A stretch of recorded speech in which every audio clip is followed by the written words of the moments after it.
Ian, how's it going? Hey man, I'm here, watching the Masters and having fun. How about you? Nice. No masters for me today. Just working away here, but it's funny. I was just looking. So tomorrow's the non-farm payrolls number, and the stock market's not open. So I was kind of scratching my head there, trying to figure out how that might all play out through the markets.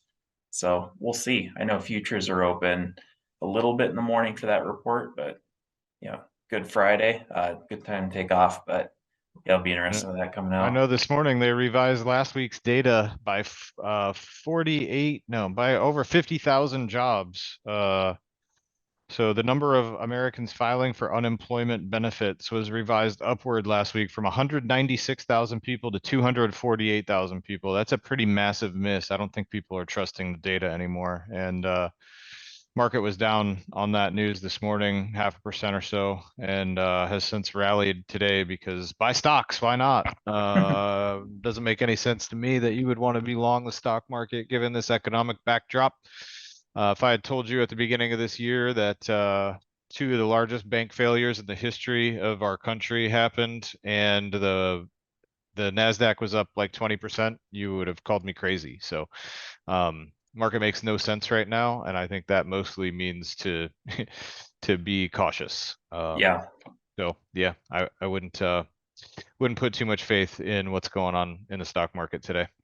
Yep, it's an interesting world out there, and we're at some key levels, so we'll get into that. But right now, the risk doesn't look so great for the risk reward, but we'll get into that. So today is April 6th for anyone watching, and with that, I'll turn it over to the charts.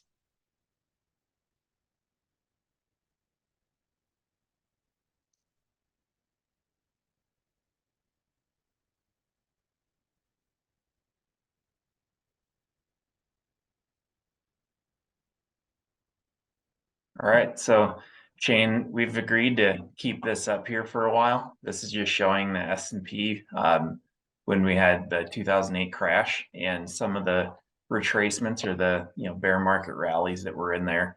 Just to remind people, it can be deceiving. You see the market go up quite a bit, you want to get in, but that's not uncommon in an environment like this at all. Yep, market went up for a few months after Bear Stearns was bailed out, bought by JP Morgan, and the market's going up after the next two largest bank failures happened, and Credit Suisse was bought by UBS. Kind of feels pretty similar. So no surprise that the market will think that everything's fine for a while until they realize that it isn't. And we got earnings season starting up next week. We get Mhm. inflation again next week. We get no Fed meeting this month. So um, we'll see what happens, but I don't know. Doesn't look good to me. I think you take this as an opportunity to just remain cautious and lighten up on maybe some of your longs if you've made money this year. Yep. Tighten stops at the very least. Yeah. And this is kind of what I was mentioning. So when you look at a chart of the SPY, this lateral line right here, a horizontal line, we've hit it here. This one broke through, but then came back to fail it. Right in here, got close, hit it again here. And here we are coming right up in to test that again. Uh, I don't know for sure what's going to happen, but I know if I was betting, I wouldn't be betting right here to go long. I'd let, the market kind of show me that it can break through that 415 level, come back, retest, and take off. But yeah, right now it's kind of some sideways action, I think, for the year. Yeah, that level, that 415 level has been in play. I'm just looking at my chart over here since April 15th of 2021. So like effectively 415 is where the market traded on April 15th of 2021. It is almost April 15th of 2023. So for 2 years, the market hasn't done anything. It went up a much higher to its bubble peak, and it crashed much lower to its recent bear market low back in October, and now we're kind of right back into the mid range there. So I mean, market S&P even the the Qs is worse and Nasdaq is worse, but the S&P 500 still where it trades right now today is still down 15% from its December 2021 high. Or I guess it was January 3rd of 2022 high. So from its peak, still down 15%. And people are calling and wondering like, hey, it seems like my account hasn't gone up very much lately. And it's like, what time frame are you looking at? Yeah. Because you could go back for the past 2 years and it looks like, if you just measure one price to the next, it looks like the market was flat, but there's been a lot of movement in both directions since 2 years ago. It's just that overall hasn't gone anywhere. hmm Yeah, it's something else. And it's always hard when you're in a range like this because you get these rallies, you get excited, think you're missing out, get up here, and then if that ends up just being that temporary top, sells back down, pretty disheartening. Creates a lot of churn in investors' portfolios, which is something you certainly would like to avoid. So we'll see what happens, but that's just the level that it's held, and it's not going to be easy. Nope. And then Qs, these are the ones in chain. We talked about this just kind of on chat, but the interest rates, that's been the big story of the Qs because, a lot of tech companies, if interest rates are going higher, that's not good for them. So that's been a catalyst that has brought those down quite a bit.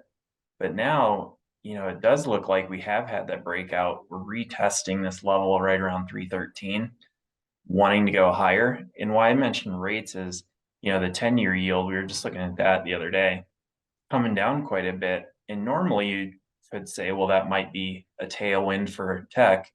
But, I speculate that's more of a play where people just want money to be safe. So the risk appetite's not there. And that's why it's being bought. And that is not a tailwind for tech. What are your thoughts?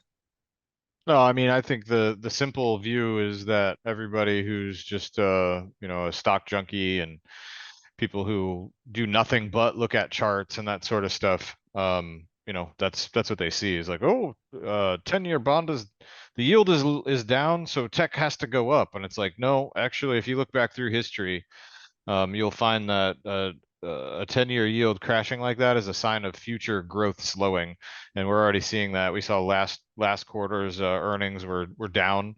I think they're going to be down again this quarter. In fact, the very limited few companies that have already reported are reporting a decline in earnings of like 27% from the prior quarter. I don't expect it to be that bad after all the companies get through reporting, but I don't expect it to be positive in any way, shape, or form. Yeah. So, um, so yeah, I think it's a sign of things to come. I think there's a recession on the horizon, whether people want to admit it or not. And I don't care what the 10-year yield is doing. You don't want to be long a bunch of profitless growth stocks during a recession. So Mhm. it'll take time to play out, and of course the market will try and prove me wrong on that by going up and rallying and all these other sorts of things. Um, in the meantime, but we'll see how it shakes out in the long run. That we will. So, and this is the big one that we've talked about is the inversion of the yield curve. There's no room on the bottom of this chart from what I can tell. That's not a good sign. What are you noticing there? Any new thoughts you've had? Well, this is the 10-year minus 3 month, not the 10-year minus 2 year. And Uh, it never, ever, ever in history has been below -1 until now. And it has crashed below -1 to -1.5, -1.53 as of this morning. And it doesn't really seem to show any signs of letting up. So this is no surprise that banks are failing when you can't make money borrowing money at the 3-year rate and then lending it out at the 10-year rate, which is exactly what banks do. You're losing money doing their principal operating business, and somehow people are surprised that banks failed. mhm. I don't think that situation is over. I don't think it's even remotely solved yet. And you can see the shaded areas here, are the gray areas are recessions. So every time this thing inverts, goes negative, a recession follows. And that's usually right after, by the way, a spike in the spread. So each time, it went negative, it sort of reverted to positive, and then the recession hit. So everybody was probably thinking, oh, it's going to be fine, it's going to be fine, it's going to be fine, and then of course the recession hits anyway. So um anyway, yeah, this looks, I mean, it's an all-time worst. So what do you make of that? There's no precedent for it. There's no This never happened before. There's a lot Mhm. of things out there that have never happened before. I didn't put a chart in for this week, but M2 was negative again too. So money supply, money circulating in the economy is down again, despite the fact that the Fed added all that money to their balance sheet. So try and reconcile that with another all-time low here, and again, I think it gives a lot of good reason to remain cautious on the markets, even though the technicals look pretty strong. I agree with you there. And something I thought I'd add to this, when we look back here, so in 1990, if a retail customer wanted to go buy short-term treasuries, it's not as easy to do. So that's something I think up here that matters where, we've been talking about it. Hey, if you've got cash, buy some short-term treasuries. They're paying a very attractive rate. Well, now, I mean, if you own a computer, you can get on, go to, treasurydirect.com or, through your broker. And just like that, you can move funds out of the bank and into those short-term treasuries. And I think that's one thing that you're seeing here kind of play out is with that deposit runoff is that given the advances in technology, it's just that much easier for the average retail customer to make changes like that. But that's a scary curve being down there. Yep, yep, sure is. And then here's the 10 minus two. You have that bounce, but we talked about it here, bounce, recession.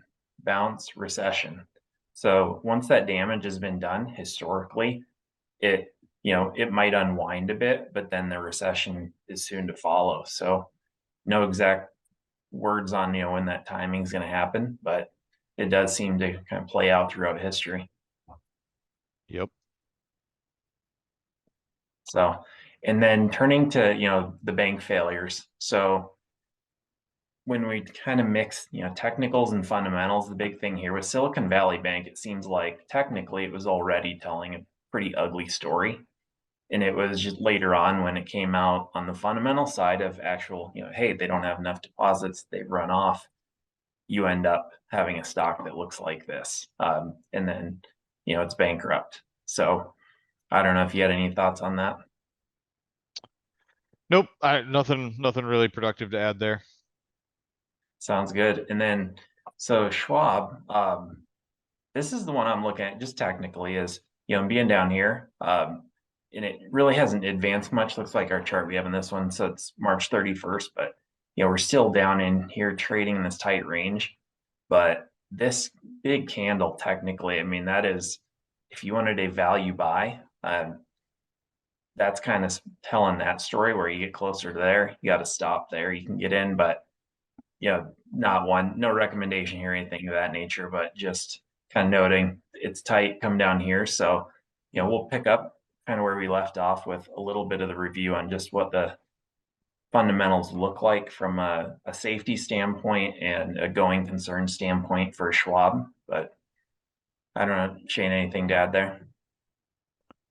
Only that it's dropped below $50 a share. I think it'll stay above 45, which is the bottom of that green candle. So if you wanted to buy it with a stop at 45, you're not risking, you're risking maybe 10% to make a whole lot more if you want to take a stab at it here without even diving into the financials. But I do think the financials would show you that Schwab is not, Schwab is actually going to be a beneficiary of these banking concerns. They have been a beneficiary of it, and I think their business is not really subject to um, the same exposures that have caused some of these bank failures, and they're not nearly, it's not a bank, it's Mhm. a custodian, it's a brokerage firm. They're not borrowing money at the short end and lending it long. What they're doing is they're making a spread. They're paying almost zero on the money that's sitting idle in brokerage accounts, and they're making, 4 to, well, maybe not quite 4%, but they can make at least 2 or 3%. And I don't know what they're doing right now. We'll get their earnings later this month. Um, but they're not paying anything on money really sitting in brokerage accounts idle, and they're not tying up the money for 10 years or 5 years or 3 years at a time. They're just earning a bit more interest than they're paying out, and so even though the yield curves are inverted and the spreads are negative pretty much all across the economy, it is not impacting Schwab, and they are still generating a ton of net interest margin every single quarter, and they're doing it on even more money because when people people panic and take all their money out of Silicon Valley Bank or First Republic or Signature. Uh, a lot of them are putting it into Schwab, and they're taking money out of small regional banks like in the mountains of Colorado, taking money out of small regional banks over and above the FDIC limits and putting that into Schwab to buy treasuries or do something else. So I think Schwab is a beneficiary of the situation, and I think the baby's been thrown out with the bathwater. And so, if you didn't watch last week's call, you might want to go check that out. We started to dig a little bit into Schwab's financial statements, and I think we're going to hit that a little bit here too. That's right. So, and big one here, Shane, you've had this one, but the liquidity in the markets. So the Fed was, sucking some liquidity out of the markets, and then all of a sudden this happened and pulled back a little bit, likely to move sideways here, but that was the big note on last week was why is that liquidity coming into the market and what does that really mean? Any change in thought there? Anything to add? No, and I haven't updated the chart for this week. It doesn't look like either. I think this one was from last week as well. So I'm not sure if it came down a little bit. Or maybe actually, I think we get that data later today. So I don't think it's updated. Last week we did the call on Friday. So I think we had this data as of the Thursday. At 4:30 p.m. So Thursday at 4:30 p.m. isn't until 4 hours from now. So we won't get that update until later. So I don't know what's happened with it yet, but the M2 would indicate that even though all this extra liquidity got pumped into those banks, the overall amount of money in circulation has still continued to decline month over month. And I think that's fascinating. So hard to reconcile all that in my mind, given what some of these charts are showing me. But that is what the data says. So need to kind of pay attention. Mhm. So, and then, turning to Schwab, and this kind of banks in general, this falls in, but something I just really want to highlight because the question is, are they liquid? Is my money safe? And, how does that work? So I just want to break it out here. So this is the order of liquidity that Schwab takes, and a lot of banks are going to follow the same order. So, the first thing is bank deposits. That's what they're borrowing against. And that's the first thing that, it's the most liquid that they have. It's just ready cash there. The next is client or cash balances and client brokerage accounts. Next is cash flow from operations. So, as a going concern, as they're profitable, there's cash flow that is generated from that. That increases their cash balance, and then investment securities that mature. And this is one, in the bank investment portfolio, Shane, you and I talked about this, but there are those held to maturity securities, and they are not as liquid, but they are liquid. They can be sold, albeit at a loss if that's what it is, or they could have a gain. Next one is repayments of loans. So as mortgages are paid, that and other lending facilities, the money comes in, and that's a liquidity bucket. And then the other one is securities lending of assets held in client brokerage accounts. So if there's assets that are held, Apple stock or others, those can actually be used. And then repurchase agreements. So those are usually overnight lending arrangements with the larger banks. And then the last one is, just cash provided by external financing, including security issuances. So kind of last line of resort there is, they could go get longer term debt to help pay for items, or they could sell additional equity shares, which, that does dilute current owners. But if it's a high priced stock, that's something they can use to generate some, capital, and it, can be a good source to go to, but it's the last one for a reason. Yep. I don't know, any No, good. thoughts there, Shane? No, good summary. So, and then just to highlight that, so this is from Schwab's financial statements, but the big one here is so the Federal Home Loan Bank, that is a credit facility that they have at their disposal, as do a lot of the larger banks. And here's what's important. If you look at what's outstanding, looks like 12.4 billion. They could pull 68 billion if needed. And that's going to cost them about 5%, which, that's not a cheap funding source. And that's why they certainly don't rely on that typically. But in terms of liquidity and, hey, my money's at Schwab, am I okay? They're still sitting here where they could pull 50 billion from the Federal Home Loan Bank. just to kind of shore up the operations. And then the other one here, the Federal Reserve discount window, which interesting that it's a smaller amount there. I thought it just kind of based on what I know that that number would be a lot higher than this one if need be, but they haven't even touched that. Repurchase I don't think agreement. they need to. We talked about that last week. Like, I don't, why would they? I mean, they have enough money from all their other businesses before their actual bank would need, because like the brokerage firm can't borrow at the discount window, only their bank can. And that's a small part of their business that could get money from the other parts of their business before needing to go tap it from the Fed. So I'll be surprised if they tap that at all. I don't see why they, I mean, it's a lot like free money, but again, it doesn't look good in your reputation if you're out there borrowing at the discount window. So they Yeah. really don't need to. It's just such a small number in relation to everything else they have going on. I don't know. Maybe I'm missing something, but to me, it doesn't seem like they should ever really need to go tap that. But it's cool to know that it's there if they needed it. Yep. And then the other one is unsecured commercial paper. So that's just short-term borrowing, 270 days or less in maturity that they can pull from. So, they haven't even touched kind of their, not even last resort funding, but just the least, less desirable funding source. You'll notice on here, you don't even see equity securities, excuse me, included. So from a liquidity standpoint, I think things look really good. That was kind of the last main point I wanted to hit within financials. We can certainly jump into the 10K Shane if you had some other stuff, but I think that was the big one for, clients that are wondering, is Schwab safe? That's something I'm looking at where, they have the good funding sources we talked about last time in terms of, they have bank deposits and then some little stickier funding sources, but then they also have this to pull from.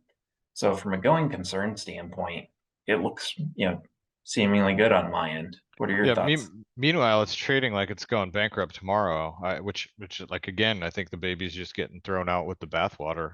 And I think those are the kind of opportunities that you live to take advantage of if you're operating in markets and you're trying to buy things at a discount, sell them at a premium. Like everything I see, and I guess I'm kind of biased because I want to be right, but everything I see says this stock is cheap, and it's probably only a matter of time before the market recognizes how cheap it actually is, and that it's not a small regional bank that's going to, experience some type of run that puts it like I can't prove it, but if Schwab's bank, like the banking part of Schwab, had a run, I don't even know if it would matter.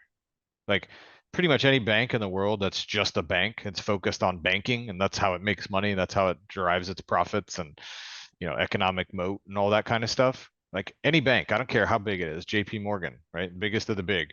If every single one of their clients wanted every single dollar and every single checking account back today, they would fail. Like they don't have that money. That is not how it works. Like that money is not there. Just go to the bank and try and take out $100,000. Um, assuming you have that amount in it says in your online portal, like you have $100,000 in this account. I dare you to walk into your bank today and tell them you want $100,000 cash and see what happens. They don't have that cash. It's not there. Hmm. You cannot have it. So if everybody did that at any bank, I don't care how big the bank is, the bank would fail.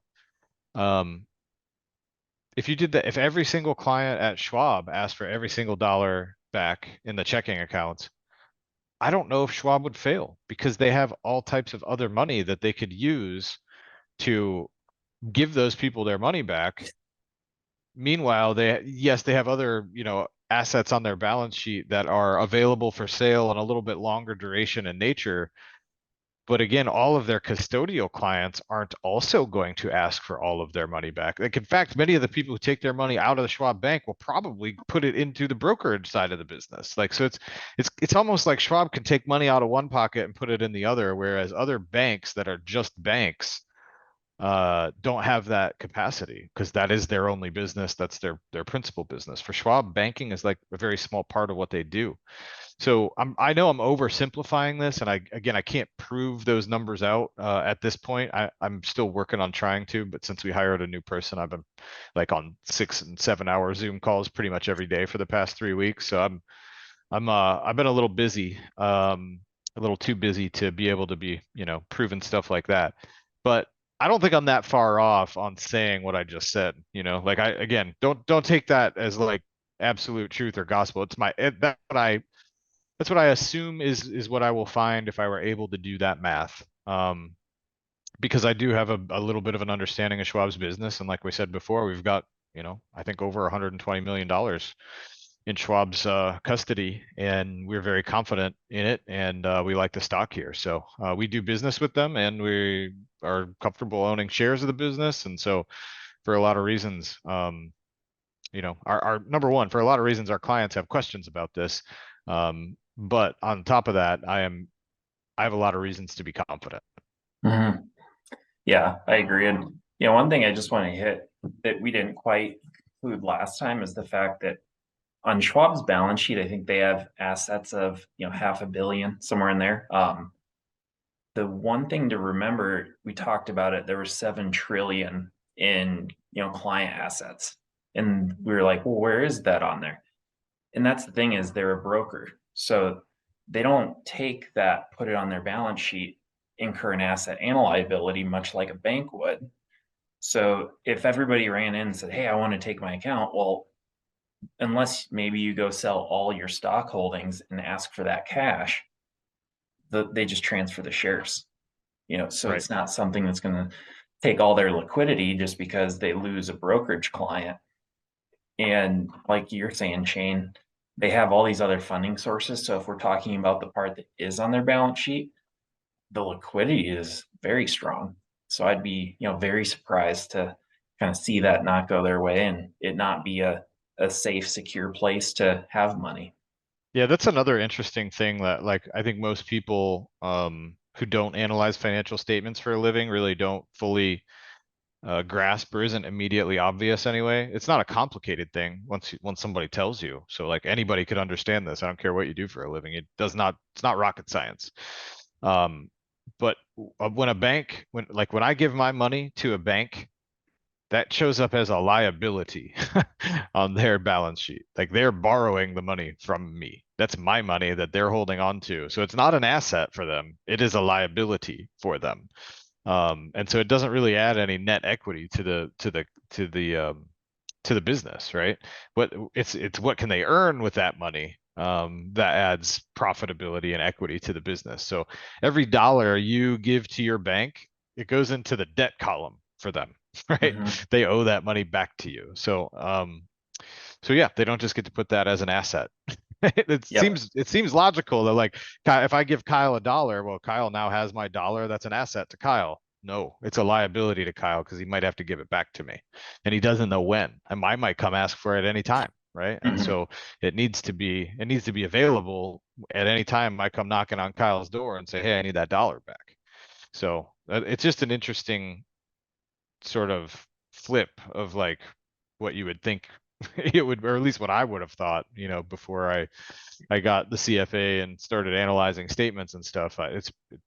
Yeah, it was a total mind flip for me. Like I just it took me a minute to gather all that. So Yep. Something else. So when you give a bank, $100, the net worth of that bank does not go up $100. They are debiting cash, and then they are giving a corresponding credit to the debt of $100. So yeah. kind of a wash. And if you come back and say, hey, I want my $100 back, well, they have a liability. Can they fulfill that liability? So, all right, Shane. Well, with that, kind of back to a couple of key things here just on the economic front. But, ISM, Purchasing Managers Index, this came out this week. Uh, I know you probably have some context to add here. So if you want to, Not really much other than what I wrote on the left and highlighted in red. Um, so I mean, growing, well, it's the lowest since May of 2020 when the government shut down the entire global economy for a flu, which is ridiculous and silly. Hopefully they'll never do that again. But we're at the lowest point since the entire economy was literally shut down and people were stuck at home in their houses. So that can't be a good thing. Not quite to the lows we saw during the great financial crisis, 2008, 2009, but growing recession fears are starting to weigh on businesses. Um, and as I've said in my commentaries, and I'm sure in this call at some point over the past couple of months, like I think inflation is yesterday's news. I think what will influence markets going forward more heavily is the seemingly imminent recession that is coming. So I don't know when that will officially start or formally start, or if it maybe already has, but I know profitability for S&P 500 companies is in the doghouse, and I keep seeing data like this everywhere I look. So the data to me already looks like it's beginning to slow. The Atlanta Fed's GDP now forecast is taking all this new data into effect and has like basically been more than cut in half over the past couple of weeks. So slowing GDP, slowing inflation is a recipe for what we call quad four, and it's a real good reason to remain extremely defensive, heavy cash, and very sort of suspicious of any type of stock market rally. And they can go on way further than anybody thinks they should, myself included. I think the market has already rallied way more than is reasonable, and there's no reason it can't do it again. You know, can't go up even more from here. But every time the market goes up by 20% doesn't necessarily mean it's in a new bull market. We've been over that before. By that standard, you know, there were 11 different bull markets, I think, in the dot-com bust for the Nasdaq, because it went up 20% several times during the time when it was dropping like 80%. So, you know, there are always going to be bear market rallies within the context of a larger bear market, right? That doesn't mean every one of those bear markets that or bear market rallies that goes up by 10% or 15% or 20%. It doesn't mean that we're back in a bull market. So we're monitoring a number of different things to kind of get a sense of when we might be back in a bull market. But for now, the technicals and the fundamentals are definitely misaligned, and for that reason, especially, I'm just going to stay cautious. So um, the last thing on the left there kind of says companies continue to slow outputs to better match demand for the first half of 2023. So Fed hiking rates is designed to crush demand. They're not addressing the supply side of the market at all. They're just trying to kill demand for jobs and wages and things, goods, services, you name it. And it's finally starting to weigh on companies. And so we've got the fifth straight month of contraction. Anything below 50 on this chart is contracting economics, economy shrinking, GDP down. Think all that leads to stocks down, Mhm. no matter what. So um, it might not happen in lockstep, but I think over time, this drags the market down with it. Yep, I agree with you there. So, and that timing part, that's always the key one and the tricky one. So, this can spell doom, oftentimes long before the stock market finally realizes it. So, syncing the timing up on that, that's the tricky part. And that's where managing money, and managing that risk comes into play is just trying to kind of manage both and separate it in your mind where, this may be a leading indicator, but it doesn't mean the stock market has to do that move tomorrow or, could be or a month from now. Who knows? So, That's right. and then Shane, threw this one in here, a 40-year mortgage. I didn't know this was even a thing. I had no idea they were even talking about 40-year mortgages. Did you? Had you heard of No, that? totally missed my radar. Yeah, it And blew my mind when I saw this headline today. Actually, it came from your buddy Eddie. He's the one who sent it to me, and I was like, "What? A 40-year mortgage? Like I didn't even know they were discussing it." Um, so like just on the surface, like that's crazy. You know, like a 40 you're gonna borrow money for 40 years at 6 7%. Holy smokes, man. But then I realized after reading the full article, and I got the source down there in the right bottom right, maybe Kyle can add that to the show notes. If not, just go Google it, go to hud.gov and type in 40-year mortgage, you'll find this article. But this article says pretty plainly, if you read it, I'm trying to find it now because it's very wordy, but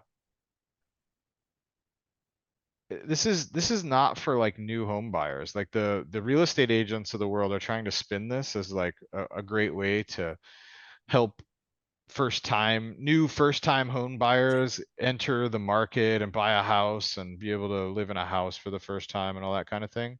Um, that is not what this is about. It has almost nothing to do with new first-time home buying.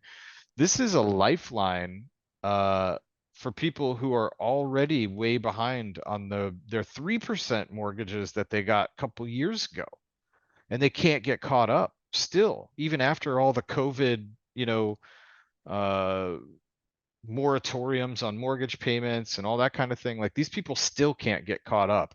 And so this is what they've figured out is for these people to do modify their existing 30-year mortgage that they can't seem to make payments on into a 40-year mortgage. Um, I, I don't know, man. I mean, to me, it doesn't sound like a lot. It sounds like an extended indentured servitude. Hmm. But it's also just a sign to me that like things are not okay. These people and these are real human beings, so I don't say this lightly, but like these people should have been foreclosed on. Like they should have lost their homes. All those homes should be on the market. That flood of supply would have decreased prices across the entire market already, thereby lowering the inflation that the Fed's been struggling to lower for over a year now. Like every time I turn around, I see some government program that is inflationary, or that is directly contributing to the lack of reduction in inflation. And I'm just like, it totally trips me out. And I don't want these people to lose their homes, man. Like they should have never, the government should have never shut down the economy for that long and put people in a position where they needed, moratoriums on mortgage payments. Like this is all government meddling and ridiculousness, like it's all a direct result of what they did and the money they printed to help people out who wanted to go to work but weren't allowed to or whatever. So I mean, I don't know, man. I'm frustrated by all of this today. And again, I don't want these people to lose their homes. If a 40-year deal is going to save their house for their kids so that their kids can keep going to a good school and not have to change their friend groups, like I'm all for it, man. I went to 12 different public schools and lived in I don't even know how many addresses over my life, and it's hard. It's super hard on kids to deal with that kind of thing. So like I'm the last guy in the world that wants to deal with that type of consequence. But at the same time, like if the government keeps bailing out banks and people every time something goes wrong, even if they're the ones who caused it, like it just makes things worse for people in the long run. Like when those kids grow up, like what's the world we're leaving them going to look like if there are never any consequences for bad behavior? So Hmm. I don't know, man. It just blew my mind that a 40-year mortgage was a thing. Like that's more than half of an average lifetime, I think. I don't know, maybe I mean, exactly half. Like that's crazy. I think it's highly unlikely that somebody ends up paying that off before they're age 70. I mean, if you Yeah, think about it, the person that's going to take this is going to be 25 to 30 years old. yeah, That's going it's to put them at crazy. 70 before the house is paid off. So, It's yeah, crazy, man. tough So one by, there. by the way, while we were talking, I looked at the Schwab financials, and this thing's paying the highest dividend it's paid, over 2% dividend, um, in I don't know, years since I've been looking at it. It was a $145 billion company in April of 22 a year ago, and now it's a $90 billion company paying the same dividend. So the dividend went from 1.05% up to 2.05%. I don't think they changed the dollar amount of the dividend they're paying out. But I look at this company, it grew revenue over the past 3 years at 23% compound annual growth rate over the past 3 years, and it trades at 5.9 times its EBITDA. So enterprise value, what it would cost to buy the entire company, all the bonds and all the stock, divided by the earnings before interest and taxes and depreciation is only 5.9. And I think anything under 12 is cheap. I think 12 is like a fair price. This thing trades at under six, 5.9. So it's like, it's stupid cheap. And I think it's got 151% upside just to trade at its full fair value. So I think it's worth about $168 billion, just back of the napkin, very simple valuation style. Probably worth 168 billion. And today you can buy the company for $67 billion in enterprise value. That's Yeah, crazy. It's crazy. that's an attractive number. Yeah, it's never gonna get, like, for something growing revenue 23% year over year for 3 years, you shouldn't get a discount. You shouldn't be able to buy it at a discount to its current intrinsic value. You should be paying a premium because it continues to grow. Like, you should be paying for that extra growth. Instead, you're getting it all for free. Like, to me, that's a strong buy. Doesn't mean Schwab can't drop more, because technicals are technicals, and people throw the baby out with the bathwater for extended periods of time. But if you've got the stomach for it and you put your stops in the right place, just keep your eye on Schwab. I bet you 2, 3, 4 years from now, this thing easily doubles from here. Mhm. Yeah, it's an attractive looking one. Kinda reminds me of, I know ExxonMobil, but that was back in the pandemic. The dividend Ex- yield on that thing is like 10%. Exxon's super cheap too. By all those same measures, I was just looking at Exxon. I don't know. Maybe, I guess this might be a month old. Based on the same measures, ExxonMobil currently trades at 491 billion enterprise value, and I think it's easily worth 1.1 trillion in enterprise value, just based on its current operating income of $67 billion a year. Like, it could borrow enough money to take itself private at $1 trillion, and it's currently only trading at 491 trillion. So I'm not suggesting Exxon, by the way, would take itself private by borrowing money from a bank. I'm just saying it could if it wanted to. Mhm. And, like, you don't find that very often in a company that's growing at 30%, because Exxon's revenue has grown at 31.1% compounded over the past 3 years. So again, a company growing at 31% a year should not trade at a discount to its intrinsic value at all. It should trade at a premium, at 30% premium, probably. Like, that is a logical place for it to trade. But instead, due to all this ESG and EV and more government interference in our economy, um, people want to sell ExxonMobil. It's just it's crazy. I think it's a buy. Even heading into a recession, oil's a little tricky, because in a recession, people are going to travel less. They're going to go on cruises less. There's going to be less demand for oil during a recession. So you might be able to buy it at an even bigger discount in the next 6 months if we actually do hit into a recession. But dude, that thing's still super, super, super cheap. And it Mhm. pays the dividends 3.17%. Yeah, that's not Not bad at bad, all. man. Not bad. So, perfect, and then here's our last kinda chart for the day, but the commercial realty space, I think everyone's seen this with COVID. A lot of people started working from home, and that's had its ripple effect that's carried through. Shane, I don't know if you wanna talk to this one a little bit, but, a Yeah, I lot of mean, commercial mortgages out there. 1.4 trillion is a lot of trillion.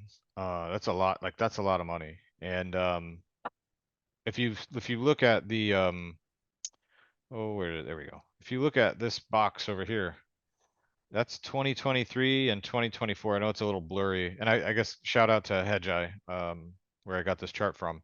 But in the next 2 years, well, this year and next year, that's 1.4 trillion dollars maturing in this bond space, right? In this real estate lending space. So what's going to happen is, as that 1.4 trillion matures, it's going to get refinanced at current rates, which are much higher than whatever is maturing. I mean, much higher.